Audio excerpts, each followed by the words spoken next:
Welcome back to Under Oath. Welcome back to Under Oath. I'm your host, Jeff Kaufman. Sitting next to me is a very funny human being, James John. Here's the thing. When you do stand-up and you're introducing the guy who comes after you, you can never say that because it's hard to get to that expectation.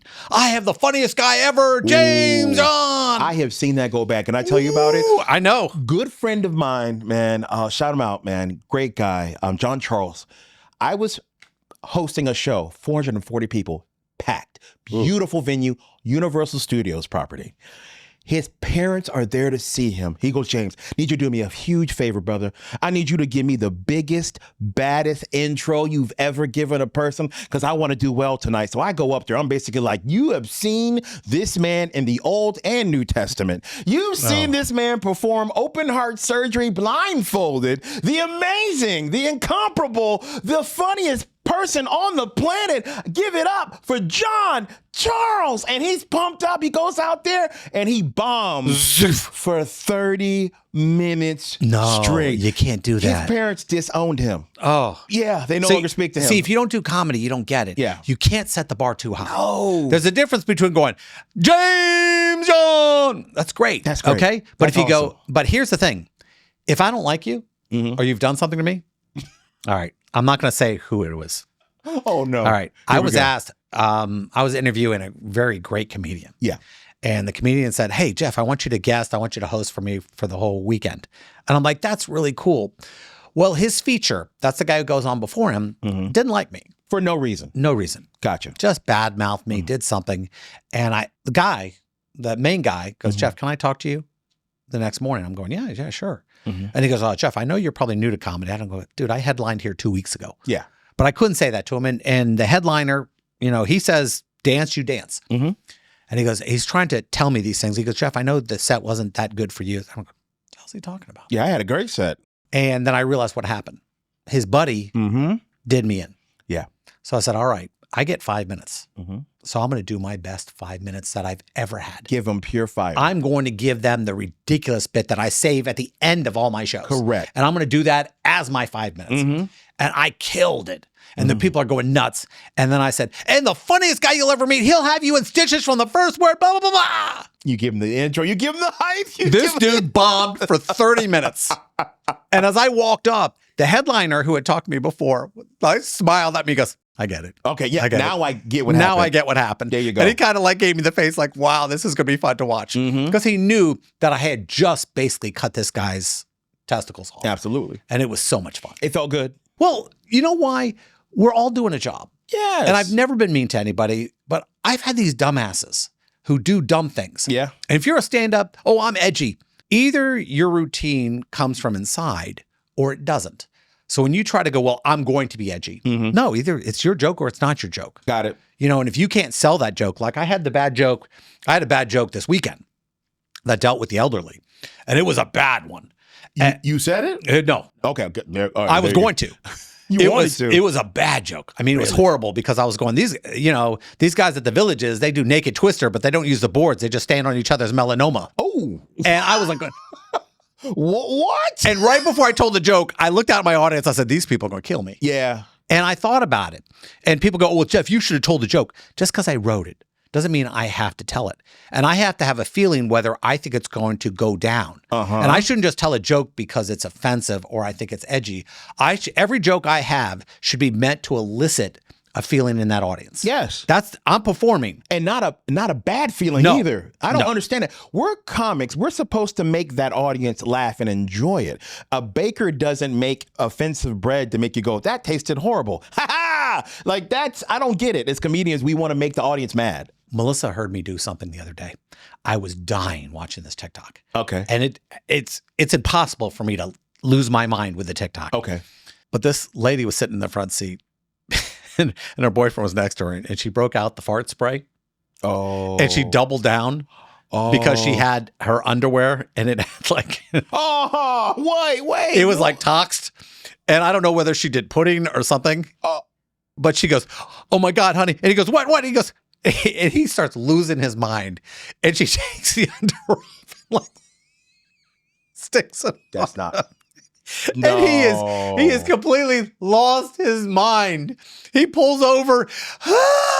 He's completely gone. Like, who am I with? What kind of Godzilla am I dating? Pranking a man with your panties, pudding, and fart spray is grounds for divorce in 4 states. Man. Am I right? Like, and the worst part about it Yes. is I sent her it, and she goes, I don't get what's so funny. That's gross. I'm dying. that is hilarious. That's hilarious. It was ridiculous, and it should have gotten $1 million, 4 multi-million. million. Forget the last Taylor Swift. This should have got 70 million Wait views a minute, easy. it's doing Taylor Swift numbers? It should have done Taylor Swift numbers because I almost died. That is funny. And I'm thinking to myself, God, if that was, If I was in that situation, it would not be funny. I'd be horrified. I'd be dying. God or, bless. or the best is the husband goes, baby, I need paper. Oh. and she goes down the toilet roll and he grabs That's horrible. He grabs her arm and has some like put.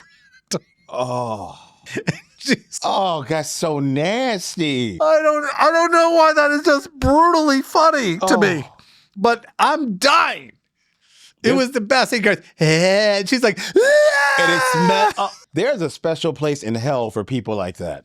all right, give me. Okay, now legally Now, as a lawyer, I gotta screwed. act like a lawyer after telling doo-doo jokes. Okay. Okay. This is good. All right. What happens when your sister commits crimes as you? All right. My stepsister got caught shoplifting, right? She gave cops my name, and now I'm the one with the warrant. I'm turning her in. That's funny. But I'd love to know how much jail time comes with being an idiot. Giving a false report. Yes. There's a couple things. You know, she Fraud. lied to the police. Okay. So giving false information could be a felony in certain states. It could be a misdemeanor. So you're guilty for that.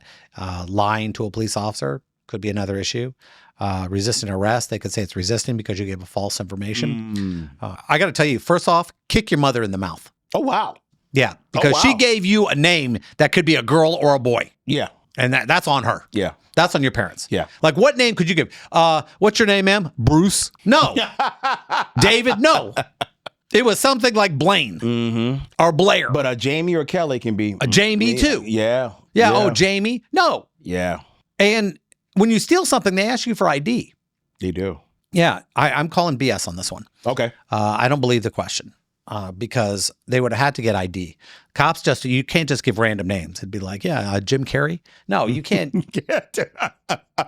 I couldn't get away with stuff like that? No. So you don't think it's real? You think No, it's BS? I think it's a fake. I think it's a fake-o. But if it was real, there are a bunch of misdemeanors and felonies she could be found guilty of. Now, the good part about it is, well, there's a bad part about it. Certain crimes can't be expunged or sealed. Okay. So if this was a major crime and you did some bad stuff and somebody said they were you, it's always going to be on your record. It'll just show you weren't adjudicated of it, which you definitely do not want. So it could follow me, even though It can follow you. You might have to get it sealed in certain states where you have to go through this whole process and spend thousands of dollars. And I did nothing wrong. Right. God, but I would turn this girl in too. Yeah. Could you imagine somebody running for a job and they go, well, he was arrested for this. And that's all they're getting. You don't have to. You don't have to be convicted or plead to it. It'll be on your record. And you got to explain that. And it helps someone believes you. I actually had that happen to me on a job. Really? And I was like, wait a minute. And I looked at it and said, this wasn't me. Yeah. But it didn't matter. But in this case, it is you. But it's your sister faking it's you. I'm definitely turning you in. I am not going down for anybody when it comes to crime. Who'd you take? Your kid? Nah. Really? Kid has to go down. Really? If you did it. Really? If you did it. Really? Yes, really. Yes. Really? Yes, really. Yes. I'm a Gen X dad. We don't play that. I ain't going to jail for you if you did it. Well, it's not. Imagine it was a bad one. Well, that's what I'm talking about. Did you see this mother on the plane? She got pulled off the plane. She was they were flying into South America or something because it was in Jersey. And she flew there and then tried to take an international flight and they caught him on the international flight. She was taking him out of the country. Yes. That's a tough call. Yes. Am I Gen X? Are you? I'm the end of something or the beginning of something. I think you might be Gen X, but I know I am. It's a very tough call in the sense, would I commit a crime for my kid? Now, if I'd be willing to kill a human being for my kid, I'd probably take a crime for him too. Or lose my life defending my kid. Yeah. Defending my life. If somebody did something to my child, and I'm not admitting this right now for the record, but yeah. You would? If somebody did something horrific to my kid, there's no turning the other cheek. Gotcha. Yeah, I'm with you on that. No. But I'm just telling you this, Jeff. I can't go What do you think about parents who do to that? jail. Like right afterwards. Like Kirk. Okay. What's her name? Erica Kirk? Yeah. Erica, like the next day, said, I forgive him. No, I don't have that. You know what? God bless her for that. I don't have that in me. I'm going to tell you this right now. Nah. Hells no. Nope. You are never getting forgiven. No. Maybe on my deathbed, Maybe. if I was trying to get into heaven? somewhere. Yeah, maybe. But no way. Nah, I couldn't do it. No way. Couldn't do it. And I see parents that maybe 20 years later, 20, 30 years later. Nah. But there's no way within 1 week you are getting my forgiveness. Nah. If you took away my missing piece. You took the thing that I love most in the world, and they're going to go, oh, that shows how good a person you are. No, it's not. I don't know. And this is not, I don't want you lunatics getting all, well, how dare you do. There's no way. There's no possible way. I haven't even had time to grieve. Yes. In one day. Or process it. I have not even come to terms with it. My father passed, and I still live with it. And he wasn't taken from me. No, he wasn't. I mean, he had a brain aneurysm, and I still regret it all the time. The last moment I had this, knowing those were the last words or something like that. If I knew that a doctor did something intentionally to hurt him. I hold grudges. I'm talking about, I burned the McDonald's down when they took the McDLT away. Yeah. So yeah, you take my loved one away. When was the last time you had a McRib? Am I under oath? Like, do I have to tell the truth? Have they changed the McRib? No, it's still horrible, but it's still delicious. Well, it used to be. I remember it being delicious. It is. Okay. And you know it's not real. But it's a burger. It's a burger with stripes. It's not even a burger. That's not real meat. That's it's burger meat. Bro, that's what they gave the astronauts when they went up in the 60s. I mean, it's the lazy cows. It's something. Yeah. Those are the cows that got left behind. Agreed. Yeah. Those ain't normal. For those who are going to lose their mind about the Charlie Kirk thing and about the forgiveness comment I made, I couldn't forget. This has nothing to do with Republicans or Democrats. But doesn't. If you kill the person I love, it's going to take a ridiculous amount of time. And that doesn't mean, Jeff's faith in God and everything else, and this was time. I'm under a week. A day. No. And it could have been a day or two, but no. I'm not. She's a great person. God bless her. She's a great person. God bless her. I am not great. No. I am not great. I'm not forgiving. I'm not leaving the house. No. I'm not. I'm not talking for like a year. You take my person many people away. probably asked her, okay, what do you think about this? Yep. Don't talk to me. Don't talk to me. I am not going to be the right human being to talk to for months, maybe years. Amen. You take my reason for being away from me. And when people go, well, Jeff, a partner, yes. Your partner is your other half. Amen. And if that person is the perfect fit to you. Missing piece. I don't see, I found somebody else. I met somebody later. It's a tough call. Not for me. No. When people say things like, he said something, he brought this upon himself. No, that's dirty. Okay. I can't agree now with ask that. I saw this college professor say something like this on anybody. in a lecture. Yeah. And I wanted to say to him this. So if I disagreed with what you said right now and I blew your head off, it'd be okay? No, it would not be. No. No. The people who talk about violence aren't the people who suffered because of violence. Correct. That's like when I hear people use the word Hitler and they go, he's Hitler and everything else like this. You have no idea. If you ever want to see something, watch like the Diary of Anne Frank. Correct. And watch the numbers and see the things about the trains and everything and how 6 million people are trained off and made into soap. Correct. And then ask yourself, is that what we're talking about? Because it's not and the same. answer is no. No. And they always say words are violence. But at the same time, you're the same people who go, well, he deserved to get killed because of what he said. Nah, can't do that. Nobody should ever be killed. I don't care if somebody gets in my face and calls my daughter terrible things. I might punch you. Yeah.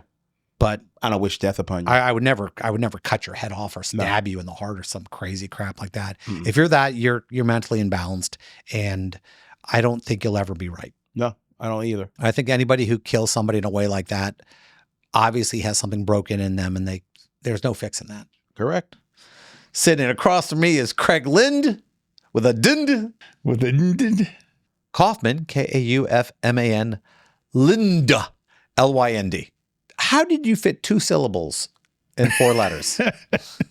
Linda. I'm like, Lind. No, it's not. It's Lind. Lind. One syllable. You got to say the D, You're though. accenting the D. So there's no You're D? creating an additional it's Lind. syllable. It's Lind. Lind. Lind. So, no, see? You did it. Lind. See, it's your name and you did it. Lind. Lind. Lind. Linda. Lind. Lind. Lind. Not Lynn. Lind. Lind. Lind. Okay. One syllable. Like land, but Lind. Correct. Yes. There you go. But the problem is there's a Y, so it drags it out. Y is sometimes a vowel. Oh, I know. Sometimes. You remember A-E-I-O-U? Sometimes Y? Okay. All right, let me get off that. Okay. Okay. Please get off that. Okay. You know, we took a lot of crap last time about the booby traps that people put in their houses when they want to catch a criminal. Oh, yeah. What was my position again? I was You for 'em, won. right? You were for it. Oh, yeah. You were It's for it. great video. They're Even great though we videos. know legally it's illegal to do. What are you Yeah. gonna do? What are you gonna do? What do you do? They do. You think a jury's gonna listen to? It's a criminal case. Hey, I'm a porch pirate. I was stealing something. Something blew up in my face. Now I'm suing them. You think a jury's gonna go? Yeah, we feel bad for you. Here's The stuff we're talking here's about. $10,000. There's a thing in law school they teach you that you can't booby trap your house to protect yourself from criminals. So if somebody comes in the window, you can't have like a shotgun ready to go to blast them out the window. You can't have like spikes hidden under the floors and everything else because it's a crime. You can't booby trap your house to protect property. And everyone lost their mind. Why not? These guys are criminals. And I'm going, yes, but you can't blow somebody's head off automatically. Well, you can't automatically blow somebody's head off if you don't know if they're going to hurt you or not. You actually have to be in fear for your life. Well, not You know, can blow not anybody's anymore. head off if you are in fear for your Not life. anymore. At Stand your house. ground is stand your ground. I can shoot you, and I don't have to be. Right, you I don't just have to be afraid. Yeah, you just agreed with me. Well, when I say afraid, you have to anticipate that they're going to try and There harm could you. be. Not that you're scared. Like, But we're talking about booby trapping your house, for example, if you're not there. right. you know, so this you is- can't possibly make the argument that you were scared for your life If in you a weren't there. situation where you're not even at your house. Okay. Now, we took a lot of heat on that. Well, one of our fans in Las Vegas, We have Lost fans wages. in Las Vegas. the place I go to when I check in, I said, here, I'm paying your electric bill. You know, when I walk in that door, sent us a message last night. And she goes, well, I know you talked about booby trapping the house and things like that, but what about these videos I'm seeing from porch pirates stealing stuff and the boxes blowing up and stuff Aren't they- going all over the place? Aren't they fun to watch? I could watch those Okay. all day. They're great. I love watching them. I can watch these all day long. But as a lawyer, I go, uh-oh. I mean, especially... I do cringe a little bit on the bicycle ones where you see the guy hop on the bike and they have like some kind of electrical charge on it and the guy's riding and all of a gets sudden zapped. he stiffens up. And I mean, if that guy crashed and like his head hit a mailbox and he had a concussion, ooh, that those are- could be a problem. The electric it's charge- funny to watch though. The electric charge doesn't bother me as much as the skewering through the seat, where there's no Well, real hold on. bicycle seat and the thing goes right through your bookie hole. Nothing jumps up at. I've seen that one, the Brazilian ones. The seat just isn't protecting. It just Okay. it Google makes it. it look like the seat is stable and it's not, Google and it. it goes down. Google it. You'll I've see the seen ones them. I'm talking about. I've seen no, them. you haven't seen the ones I've seen. Google. where it projects up like a Yes. like a they a spear gun. They even show it to you Like where a they push the spear seat gun down shoots up. and this thing like this, like kind of like a phallic device. Yeah, it's a comes out. hole in the seat, and the seat's moving down. The thing's not shooting up. The pole. Okay, it's the same effect. Either Not I'm pushing down on it. a lot less force. A lot less Depends force. how much ass you have. Well, if you're heavy and you sit on something, yeah, okay. Okay. But it's not shooting up into When their was the butt. last time you sat down, you got on a bike, you just sat down, Ginger, let me just slow down on this thing. No, you go, boof. Yeah, I plop my butt Instant right prison on for this dude. Yeah, man. I mean, those are the ones that get me. But let's go back to the blow up packages. Now, I've seen ones where they just pop and there's just stuff in your face. And then I see the ones where it looks like the guy got blown off the porch. Now, I think a lot of times when they explode, they're so surprised that they end up falling because they're scared, not because the force threw them through the air. okay, I don't know what is causing the explosion. I mean, what are they using in there? M80 maybe? No, I don't think they'd It's loud. using it. It's loud and It's an explosion. So what are you using? yeah. Well, it has to be something like Some gotta be some kind of gunpowder-like firecracker. object. Yeah, It's not gotta be a compressed firecracker. CO2. It's got to be a firecracker. Some kind of firecracker. Firecracker? No. No, I like Okay. somewhere between an M80 and a regular firecracker. As There's a kid whole who range. grew up before cell phones, we were expert at blowing stuff up. Of course we were. Kids nowadays, Did they you don't know ever- how to blow anything up. They're Did like you going, I don't have time for this. We had to entertain ourselves Did you ever with do this. the thing where you light the M80 and you hold it Not an and M80. drop it Not an just in the right amount of time for it to hit the bucket of water and then blow up? Because if you let it go too quick, it goes in the fuse. Thank you. gets wet and then it doesn't work. Okay, I learned my lessons with regular firecrackers. For those who don't know, an M80 is like probably like 10 firecrackers wrapped together. I mean, it's big. It's a big explosion. And I still remember playing with my buddy Tom Horan and this guy Ian. We were on the basketball court and we're throwing these things back, trying to hold them as long as we can before we threw them. I didn't realize Ian was right behind me. I threw this thing and it landed perfectly in his ear. Boom! And he's running around like a chicken. You know that chicken run you do? And his ear's like... Yeah. Oh, he didn't. I screwed up his hearing forever. I felt bad about that. Oh, you should. It screwed up his hearing forever? Forever, yeah. So this guy, his whole life, he's going to remember your name. Yeah, I feel bad. Ian, I apologize. Did you ever shoot each other with Roman rockets? candles? Roman candles. Yeah. Yeah, Roman candle wars. Those were fun. Yeah, but I like the bottle rockets. Yeah, they're too. You couldn't really shoot anybody because the fuse would be going. But then the guy's chasing in the middle of his his eye, walking around, with the bottle rocket, or his ear. Yeah. So let's go back to the blowing up things. I'm watching a bunch of these videos because Tanya, not Tanya, Tanya, it was made very clear to me to get it right. Tanya wanted this question. She goes, "Is it legal?" Oh, probably not. It's not legal. Probably not. The question is, legal. Will you get prosecuted for it? No, only if you have some serious injury. What if it knocks me off the porch and I bust what if I break a leg? Well, yeah, that's a serious injury. If you electrocute a bike and someone's stealing it, as much as they deserve to get whatever it is they get, the law probably can't tolerate you administering your own justice like that. Now, I'm going to disagree with you because I know there are some cities. You think the police wouldn't arrest you if your electric bike thing caused somebody to have a broken leg or a broken elbow or a concussion? What have we learned trying cases all over this great country? It depends where you're at. That's true. If I'm in the middle of Dallas, Texas, you're fine. Walk it off. Florida, Texas. You still got one leg. Nebraska, North Dakota. You're there okay. are cities that are going to be absolutely fine. Cities that won't be fine, L.A. Yeah, you shouldn't do it in L.A. Los Angeles? Don't do it San in New Francisco? York. Nope. New Jersey? No. New Jersey? Well, that's a whole state. I'm sure there are places in New Jersey where it might be okay. Chicago? I wonder What's if directly across the river from New York? New Jersey.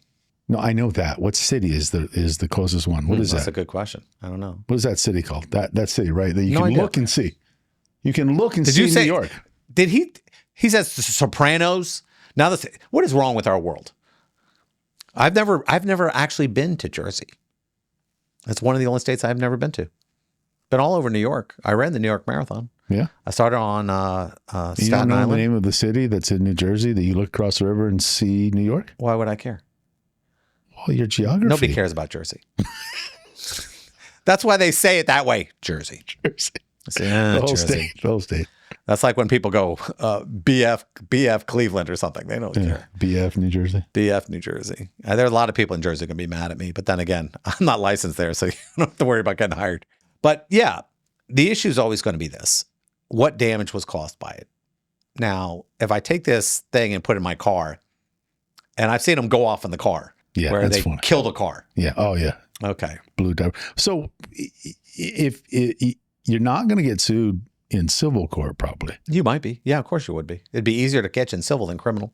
Yeah. But the chance of it happening is very small. How desperate would you have to be as an attorney to take one of the... I don't want to say something. If somebody came to us and said, hey, I went to steal a package and it blew up in my car interior is ruined, it's got blue dye everywhere. I want to sue these guys. I wouldn't care about your car. But if you lost vision in your eye, would we change it? Yeah. Okay, and this is where we would change it. It was some rando who did it. It probably wouldn't be a big deal. But if this guy who's posting it online and it gets 5 million views or something like that, yeah, I don't think I'd have a problem. I wonder if those guys get monetized. They do. Those are monetized. Those are monetized. Because you and I watch it, so probably a lot of other people watch it too. Yeah, remember the guy who made the glitter bomb and it was a big thing and he goes, this is glitter bomb 3.0. He got bank. Did he? Yeah. Oh, good for him. Yeah. But people get punched. We've seen that. The guy who pretends he's a scarecrow and you walk by and it grabs you. Now, That's a good legal question. If you intend to scare somebody, you put your hand on somebody and he punches you. Is it self-defense? That's free pop. Is it self-defense? That's free pop. You scare somebody into punching you, yeah, you brought that on yourself. Self-defense. Yeah. Okay. Yeah. All right. Now, please, people, don't think you're just embarrassed now and have to punch the guy dressed as a tree. Unless the facts are you get scared, you walk away, and then you're mad about it, and you come back and punch the guy. No, obviously, that's not going to work. Has to be immediately in the moment. All right. Here's my final advice. Don't F around. Okay? Oh, no. Please do. No, do not. If you're because you're going to sue us. All right, hold on. Yes. I don't want to get sued. Yes, don't do it. That's the general rule. Don't do it. And don't listen to him right now. But if you do not listen to him right now. If you do it. If you do it. If you do it, video it so we can laugh. But don't do it. Today we have actor Taylor Handley. Taylor, can you hear me? I can hear you loud and clear, Jeff. Okay. We're on our third season? Is third or fourth season now? Season 4. Season 4. Live and direct. The show was off a little bit. I was, I really cared about the actors' health and everything else like that, but I was missing the show too. So it was like a balancing test. Please get well. Please come back to the show. As an actor, how is that for you when you're going, God, I love this guy, and I'm wondering if we're going to go back to the show? Oh, man. I mean, getting the call, first and foremost, it was my friend, friend, hearing that he had, gone through such a tragic accident, but then knowing him and, how strong he is, he got through it. And it was literally from the day, almost a year to the date where the accident happened to a year later, he had recovered fully and we were shooting season 3. We had an amazing season 3. And then of course, we're doubling down on how great the show is with season 4. I got to tell you, I was wondering how the show would play out. Mayor of Kingstown. I'm wondering if Jeremy is going to take a step back, everything. But for some reason, it looks like every actor doubled down. There's more to it. It's stronger. It's more serious than it was the season before. And I wonder if, when a tragedy like this happens, does it just affect the cast across the board? I think that, his show of, how strong-willed he is kind of inspired everybody, really. That's definitely a piece of it. But, talking about, feeling how this season is elevated, I think it has a lot to do not only with the storylines that everybody's going through, but with actually how it was shot. I don't know if you can tell, but you're way more in the headspace of these characters than you've ever been before, and that was a technical decision made by the producers and the directors to get these extreme close-ups. You're right up in the grill. You're in their eyes. You're in their head. You're seeing everything kind of tick. The one thing about this show, Mayor of Kingstown, is that there are no heroes and there are no villains. Everyone is right in the gray. Even the worst people, there's some goodness in it. And I think every character has that issue that you're like going, wow, I'm liking everybody. Who am I supposed to hate here? Yeah, that's great. That's the fascinating thing about the show, and I think that's why audiences like to tune in, is because you're seeing these characters in these situations that are not very normal to your everyday person, and you're just getting to just sit with this and kind of go through it with these characters. It's pretty great. Now you get the new scripts. And you know how last season ended. You're going, okay, your character might have to take one for the team and everything else like that. But did you think it would be this bad? I was hoping it was this bad. As an actor, if it, getting to play such a juicy arc like, Kyle McCluskey is afforded me the opportunity, starting off as a fresh-faced detective, and now I'm a cop doing a 6-month bid in prison to make sure that the house of cards that my brother, who works in the gray, doesn't fall down. So It's a little spooky because, when they stick you in the cell and the first thing you do is get your ass beat. And I'm going, okay, here it goes.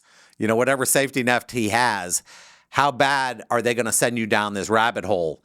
And will your character be able to come out of it? That's the scary part of it. Well, not only did I get my ass kicked, but I got my ass kicked and I couldn't do anything about it. I was cuffed, and so you just have to, sit there and take the beating.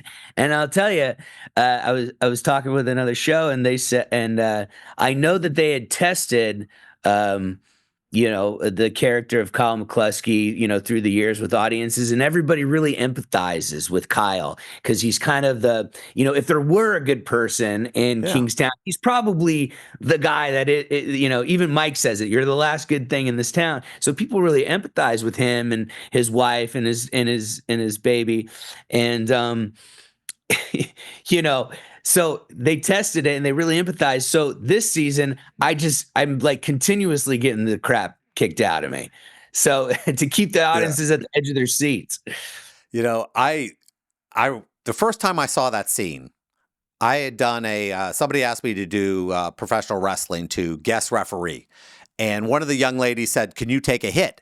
And she had this bag of she goes, "It's supposed to be a bag of rocks, but it's not. You'll feel it when you feel it." And I was going, "Oh, it doesn't seem that bad." She whacked me with this thing. All I know is I dropped immediately, had a headache for a couple days. And I'm thinking, and I'm watching you get beat with this bag, with this sock of something. And I'm going, I wonder if he had to suffer like I did.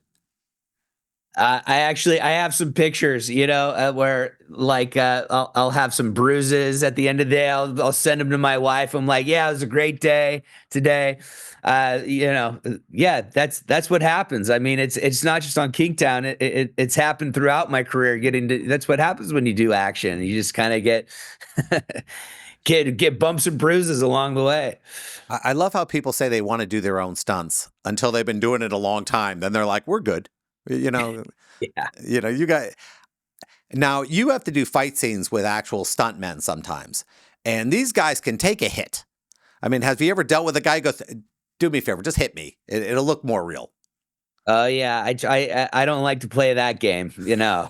We like to keep it safe. We like to make sure that everybody, goes home at the end of the day. I could probably be a little better at it, but it's always work in progress. Now, your parents used to drive you to these auditions. I think it was 90 miles or something, 90 minutes from Santa Barbara or somewhere like that. That's right. Yeah. It was about, we commuted, it was about some days 2 hours, some days 3 hours there and back. Yeah, it was a whole day. Now that you're a working actor, you're doing okay. Do you call up and you go, "Mom, remember those days when we would say, hey, someday we'll be like this"? I mean, do you ever romanticize about it? Oh, I mean, my parents have supported me, 110% since day one. And we talk about the early days sometimes. And especially there was it was one show we were doing, and I think I was like 13 or 14. And it was the El Nino 98. And we had to do second unit in Tahoe for about 6 weeks. And all it was doing was snowing every day. You couldn't shoot anything because it was snowing. So we were there for 6 weeks, stuck in a honey wagon, which is, 5x5. It's smaller than a prison cell. And, my mom was right there with me, and, we laugh about it nowadays. And, they've been on this whole ride. So, they're happy that the work they put in is paying off now. Yeah. Fans, I get the benefit. I'm an attorney. I write comic books. I have this show. I'm always amazed at how serious listeners and watchers take these shows.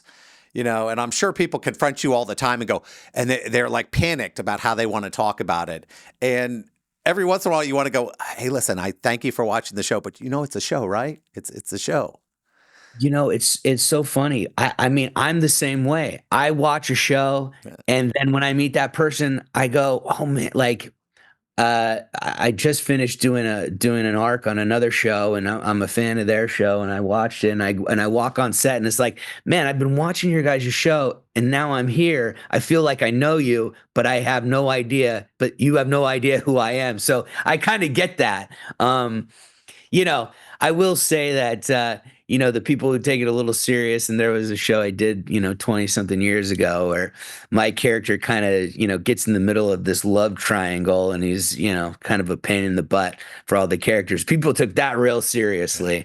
And I had to tell him, like, you got to relax a little bit, I'm just reading off the script. I'm not writing I didn't write it. I love, the interactions you have with people.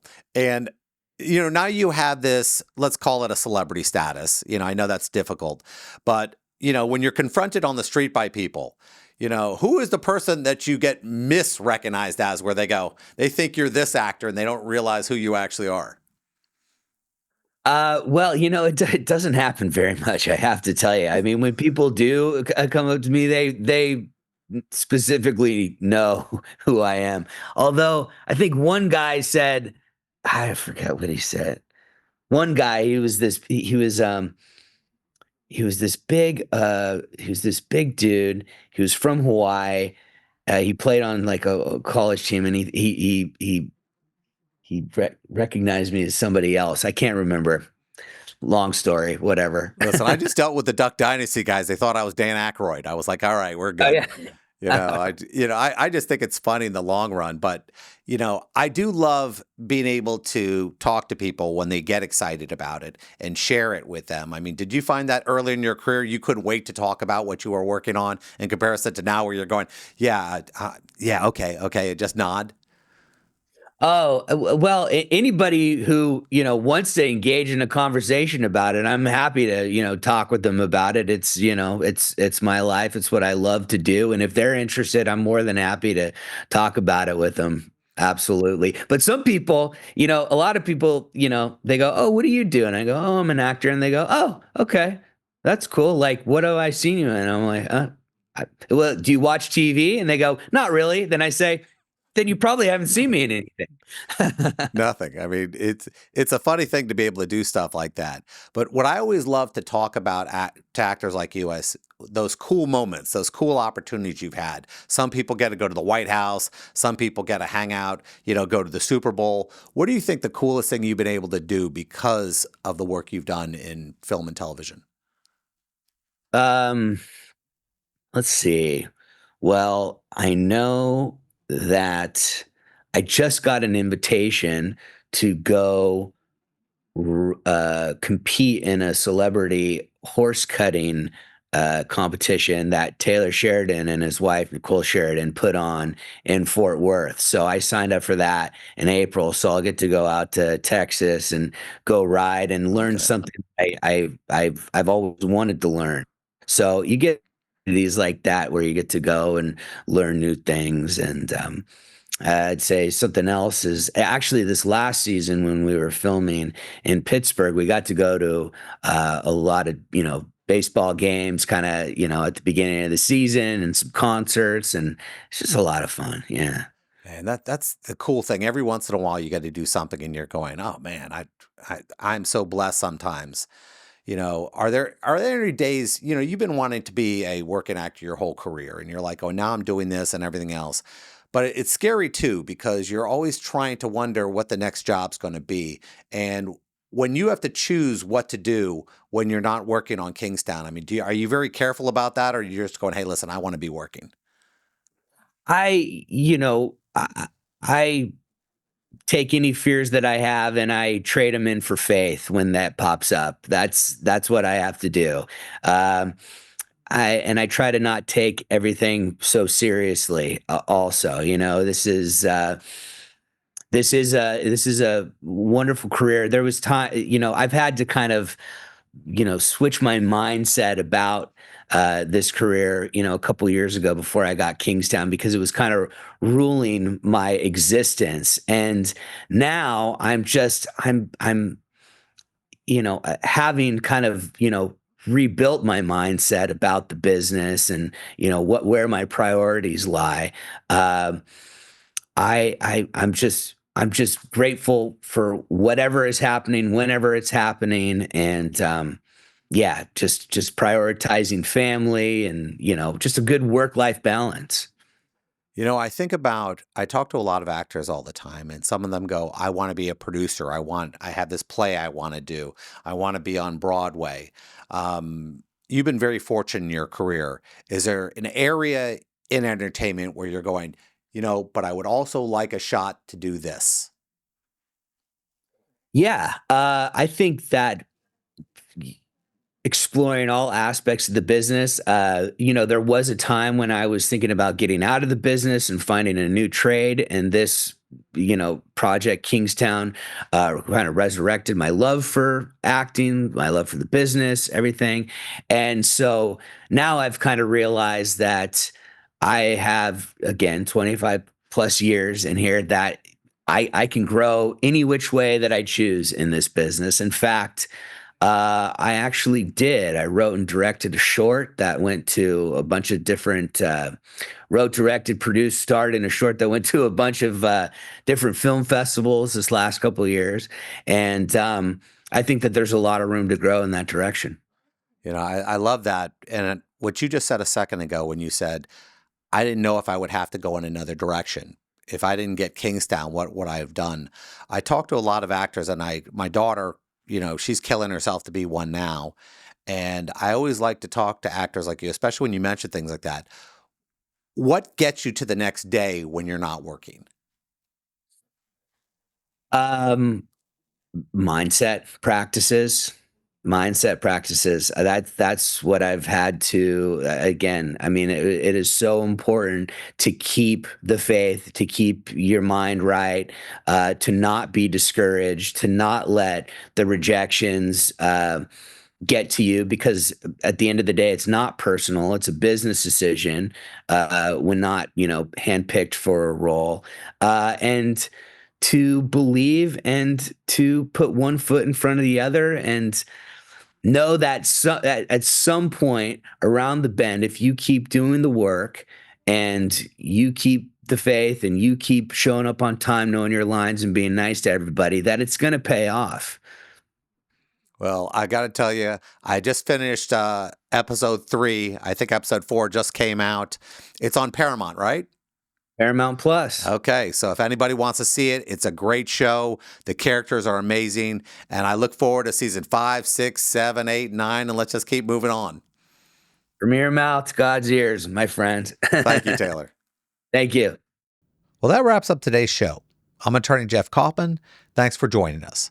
Special thanks to my 2 co-hosts, my good friend, professional comedian James John, and my law partner, Craig Lind. This show is sponsored by Kaufman Lind. If you or someone you know has been in an accident, contact us at 407-500-JEFF or 407-500-5333 for a free consultation, or visit us at whenyouneedus.com.